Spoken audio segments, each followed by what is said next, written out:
Même si l'Asie est le continent le plus connu en matière de consommation d'insectes, sachez que dans les lointaines contrées de l'Afrique, c'est une tradition presque ancestrale. L'exemple le plus proche en est la République démocratique du Congo. Saviez-vous qu'un des plats favoris des habitants de ce pays est composé principalement de chenilles d'Afrique? Et oui, de chenilles. Ne pensez pas que cela doit être dégoûtant, au contraire, manger des insectes comme les chenilles d'Afrique peut beaucoup apporter à votre organisme. Que savons-nous donc sur les chenilles du Congo? Eh bien qu'on les appelle généralement et tout simplement des chenilles d'Afrique.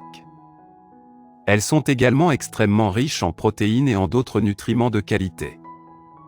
En effet, 100 g de chenilles du Congo séchées peuvent vous garantir un apport de 53 g en protéines, mais aussi d'environ 17 g de glucides et 15 g de lipides. Pour ce qui est de l'aspect énergétique, vous pourrez gagner jusqu'à 430 kcal pour 100 g.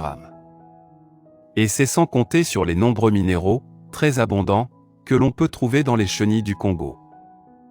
Ajoutez à cela du potassium, du calcium, du magnésium, du zinc, du phosphore mais aussi du fer et vous avez là un aliment riche et sain inégalable dans le royaume animal.